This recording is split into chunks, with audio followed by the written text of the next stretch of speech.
Assalamualaikum warahmatullahi wabarakatuh. Nama saya Muhammad Yaddan dari Angkatan Geologi 2020.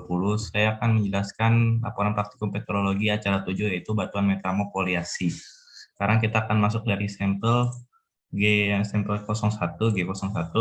Nah, dari sini kita melihat dari warnanya sendiri, di sini warna hitam dan ini ada coklat, berarti hitam kecoklatan. Terus untuk teksturnya sendiri, menurut saya ini adalah slide karena kalau kita lihat dari batuannya sendiri ini seperti datar ya. Itu menunjukkan ciri slide. Terus juga dari gambarnya juga seperti kayak warnanya tidak terlalu mencolok, jadi kayak datar gitu warnanya juga. Terus dari mineral-mineralnya juga kecil dan halus, tidak terlalu terlihat foliasinya, makanya ini adalah slide. Terus dari strukturnya sendiri ini adalah belahan karena ketika kita melihat ini seperti ada belahan-belahan gitu di sini di sini. Nah, makanya ini adalah struktur belahan. Terus untuk komposisi mineralnya sendiri, menurut saya yang warna hitam ini adalah biotit. Terus untuk yang warna di sininya, nah warna kuning-kuningannya ini menurut saya ini adalah muskovit, tadi biotit sekitar 30%, muskovitnya sekitar 45%, dan ada putih-putih kecil ini adalah kuarsa sekitar 20%, dan yang warna agak seperti oranye tua gini ini adalah pirit sekitar 5%. Nah, terus kita langsung lanjut ke tabel saja.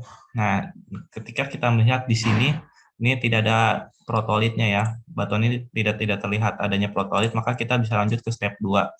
Nah, pada step 2 ini, kita tidak melihat adanya mineral di sini, tidak ada yang lebih dari 75% pada satu mineral. Makanya saya tidak bisa langsung ke step 2 yang titik 1 ini. Maka kita langsung lanjut ke yang nomor poin 2 ini. Nah, ketika kita melihat pada tabel ini, dan ketika kita lihat di sini ditemukan flat, makanya saya menamakan ini adalah batuan flat. Ini adalah genesa dan kegunaan dari batuan flat. Kita langsung lanjut ke sampel G02. Melihat dari warnanya sendiri, warna ini ada coklat, terus di sini kehitaman, makanya ini adalah warna coklat kehitaman. Terus untuk teksturnya sendiri menurut saya ini adalah pilit, karena kalau kita melihat dari di sininya seperti kayak bergelombang-gelombang, tidak flat seperti tadi skis, dan terus juga cukup terlihat foliasi mineralnya terlihat di sini juga foliasi mineralnya terlihat.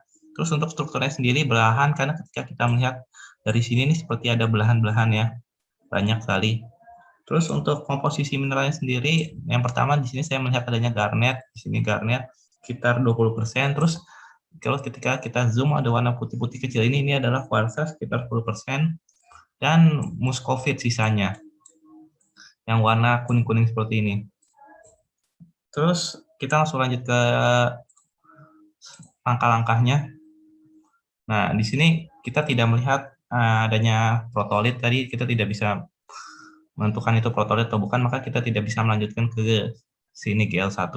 Terus untuk kita langsung dari step 2-nya sendiri, untuk yang poin 1, karena di sini tidak ada mineral yang di atas 75% pada satu mineral, maka tidak dapat kita diidentifikasikan dengan menggunakan penamaan belakangnya tit.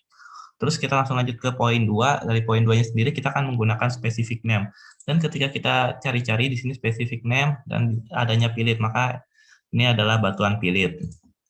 Nah, ini adalah genesa dan kegunaan dari batuan pilit. Kita langsung mulai dari sampel G03. Dari warnanya sendiri terlihat ya ini warna hitam keputihan. Terus untuk teksturnya sendiri, menurut saya ini adalah tekstur skis, karena ketika kita lihat ini seperti tidak bergelombang dan tidak terlalu tebal ya, kayak masih acak begitu, makanya ini adalah skis. Dan ya kalau bisa dibilang gede sih ini bukan, karena kayak terlihat seperti acak gitu, terus juga tidak terlalu besar-besar. Nah, untuk strukturnya sendiri terlihat ya ini layer ya, karena per layer juga tuh terlihat layernya, ada hitam di sini putih. Terus untuk komposisi mineral sendiri menurut saya di sini terlihat sekali ada garnet 2 biji, cuma sangat gede, sekitar 25% menurut saya. Terus untuk biotit yang warna hitam-hitam ini adalah biotit sekitar 40%, dan warna putihnya sisanya ada plagioklas, warna putih ini sekitar 35%. Untuk itu kita langsung lihat dari sini aja penamaan. Ketika kita melihat batuan tersebut, kita tidak bisa melihat itu adalah batuan protolitnya, maka kita langsung lanjut ke mulai ke sininya aja, step 2. Untuk dari step 2-nya sendiri, step 1 kita tidak menemukan ada satu mineral yang di atas 75%.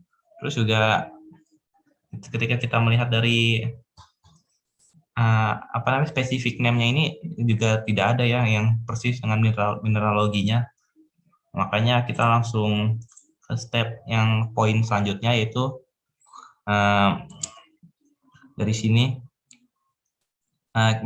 kita melihat tadi adanya skisto, maka kita bisa langsung ke step 3 ini dan kita menamakannya dengan mineral terus diakhiri dengan skis. Dan ini adalah tadi garnet plagioclase biotite skis. Ini adalah nama batuannya. Dan ini adalah genesa dan kegunaan dari garnet plagioclase biotite skis. Kita mulai dari sampel G04 sekarang. Terus dari warnanya sendiri terlihat ya ini seperti oranye atau jingga yang agak kehitaman. Terus untuk teksturnya sendiri menurut saya ini tekstur gneiss ya. Kenapa saya sebut gneiss? Karena ini layernya lebih dari 1 cm, terus ini juga tebal banget, terlihatlah ini gneiss. Terus juga foliasinya ya sangat terlihat jelas lah di foliasi gneiss-nya. Terus untuk strukturnya sendiri ini adalah struktur layer karena ya ini terlihat sekali layernya ada hitam putih ini. Nah, sekarang kita masuk dari komposisi mineralnya sendiri. Yang pertama ada kuarsa, ini banyak sekali karena putih-putih bening ini yang menempel nih terlihat. Ini adalah kuarsa yang saya anggap sekitar 20%. Terus dari warna-warna oranye-nya ini adalah alkali feldspar sekitar 30% ya teman-teman. Terus untuk yang warna hitamnya ini, karena kalau kita lihat ini sangat tebal ya, hitam pekat ya, kayak hornblende sekitar 40%. Nah, kita langsung lanjut dari step-nya aja. Nah, ketika kita melihat batuan tersebut, nah ini kan batuan tersebut ini seperti kayak batuan asalnya itu, ini adalah batuan granit ya, terlihat sekali, tapi ini mengalami metamorf. Nah, oleh karena itu kita bisa langsung aja di step 1 ini sudah bisa menemukan, yaitu nama batuan tersebut ditambahkan meta, misalnya granit jadi metagranit. Nah, batuan ini adalah metagranit. Nah, ini genesa dan kegunaan dari metagranit, guys. Kita mulai langsung dari sampel G05. Dari warnanya sendiri, ini warnanya coklat muda ya. Terus dari teksturnya sendiri, ini tekstur migmatit. Kenapa saya sebut ini migmatit? Karena migmatit itu sendiri seperti kayak ada batuan partial melting pada sebuah batuan. Nah, ini kayak seperti ada batuan mengintrusi, makanya seperti kayak terlihat seperti ular ya bentuknya, ini seperti vein atau ular gitu yang mengintrusi, warnanya beda sendiri. Ini adalah mineral. Nah, makanya ini adalah migmatit. Nah, kejadian juga karena suhu yang suhu yang tinggi, sorry.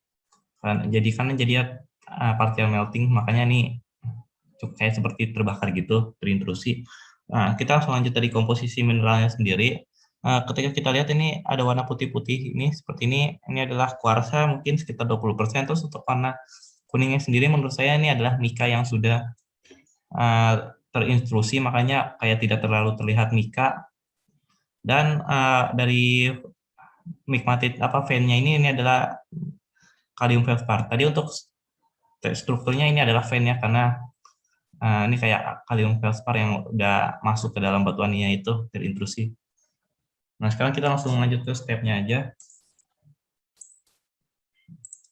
Nah, di sini kan kita tidak bisa mengetahui tadi batuan asalnya itu dari mana. Maka kita langsung lanjut dari step 2-nya aja. Terus dari step 2-nya sendiri, ketika kita melihat batuannya tersebut tidak ada yang di atas 75% komposisi satu mineralnya tersebut, maka kita tidak bisa memakai yang poin 1. Kita langsung lanjut dari poin yang kedua, apakah mineral konten dan strukturnya ada pada tabel tersebut. Nah, kita cekkan di sini, tapi setelah kita dapatkan di sini ada migmatit. Ya udah, makanya nama batuan ini adalah migmatit.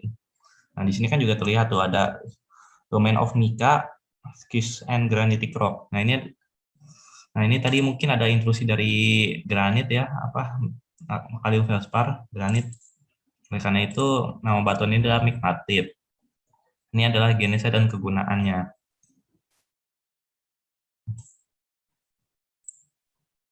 Sekarang kita mulai dari sampel G06 lagi, terus dari warnanya sendiri terlihat ini warna hitam, keputihan nih putihnya.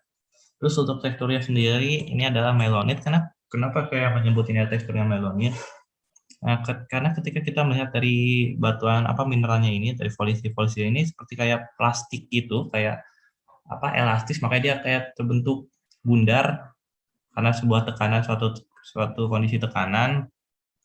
Nah, terus dari strukturnya sendiri ini adalah body nets, karena kalau kita melihat-lihat nih seperti awalnya tuh seperti mineralnya seperti lurus, terus karena ada suatu kondisi di mana tekanannya berarah lawanan, tekanan ke atas dan ke bawah, makanya seperti tertarik gitu. Ini mineralnya seperti ductile, makanya dia gampang kayak tertarik dan menjadi bulatan seperti ini karena akibat tarikan tersebut. Nah, ini adalah struktur dari body nets.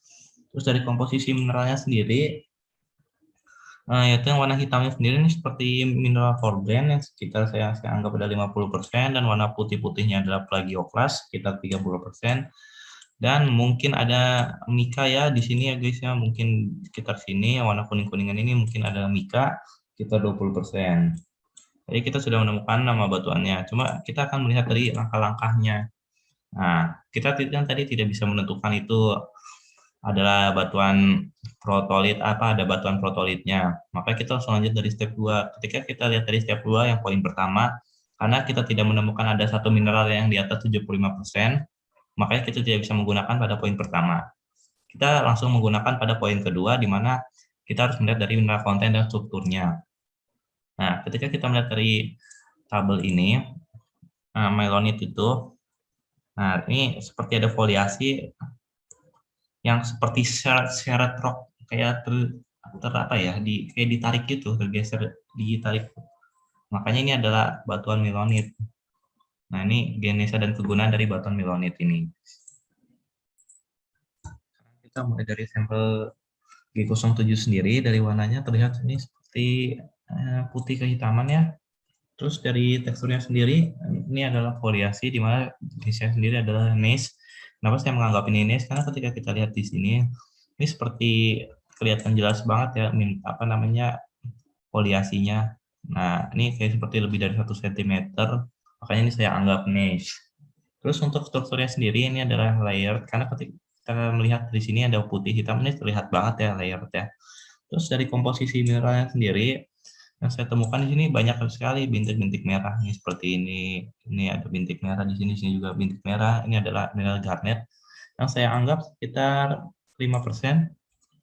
Untuk plagioklasnya sendiri, yang warna putih ini sekitar 40%. Warna putih ini banyak sekali warna putih ya guys ya. Terus untuk warna hitamnya sendiri, ini yang mungkin saja ini adalah mineral biotit 30%. Terus untuk yang kayak warna kuning-kuning yang kuning-kuning ini seperti muskovit ya, yang kayak menempel gitu, sekitar 25% anggap. Nah, sekarang kita langsung aja ke stepnya. Nah, dari stepnya ini, pertama kita dari step 1, melihat kita tadi tidak bisa menentukan itu adanya, kita tidak bisa menentukan batuan protolit apa itu, makanya kita langsung dari step 2. Dari poin yang pertama, kita juga tidak menemukan adanya satu mineral yang di atas 75%, makanya kita tidak bisa pada step pertama, yang poin pertama.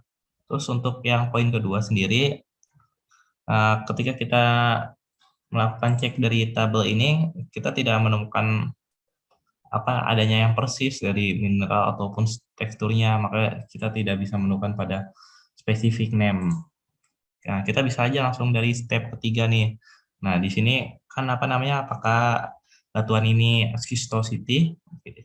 Nah, tadi kan ada schistosity seperti layer-layer tersebut. Nah, terus dari ukurannya sendiri, layernya sendiri lebih dari 1 cm, makanya kita menggunakan yang ini, jenis struktur. Nah, penamanya sendiri dengan mineralnya, terus ditambah belakangan gneiss. Nah, ini nama batuannya itu muskovit biotit plagioklas gneiss. Nah, ini adalah genesa dan kegunaannya.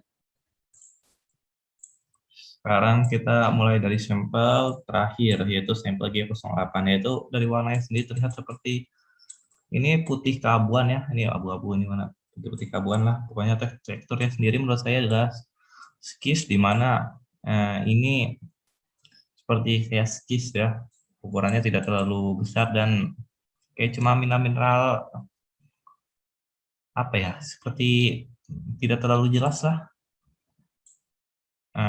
Maksudnya kayak foliasi pada niche kan terlihat pada layar ini, misalnya hitam ini putih. Nah, kalau ini skis cuma ini satu mineral ini, satu mineral ini. Nah, ini makanya saya anggap adalah skis. Dari strukturnya sendiri ini ada layered. Nah, di sini layernya ini warna hitam ini.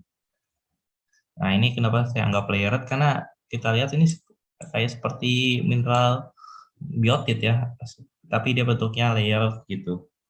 Nah, untuk komposisi mineralnya sendiri, yang pertama yang hitam ini adalah biotit, sekitar 50% cukup banyak. Nah, yang warna seperti agak terangnya ini adalah muskovitnya sekitar 50%, dan saya menemukan adanya klorit di sini, warna hijau.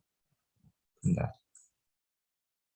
Nah, di sini nih ada warna hijau-hijauan, ini adalah klorit sekitar 10%. Nah, kita langsung lanjut dari stepnya aja, dari stepnya sendiri. Nah, kita tidak bisa menentukan batuan protolitnya, maka kita langsung dari step 2. Dari poin 1 juga tidak ada mineral yang di atas 75%, dan poin 2 juga kita tidak ada menemukan di specific name, maka kita langsung lanjut dari poin ketiga. Poin ketiga tadi kan dia ada schistosity-nya. Nah, ukurannya sendiri tidak lebih dari 1 cm, makanya ini kita anggap adalah batuan schistostruktur. Nah, penamanya sendiri yaitu mineral, baru di belakangnya ditambahin skis. Nah, tadi di sini sudah ada, yaitu nama batuannya itu klorit biotit muskovit skis. Nah, ini adalah genesa dan kegunaan dari klorit biotit muskovit skis. Nah, sekian dari praktikum petrologi acara 7 saya. Kalau ada yang salah, mohon maaf. Terima kasih. Dan ini adalah referensi yang saya gunakan dalam pengerjaan praktikum. Atas perhatiannya, terima kasih banyak.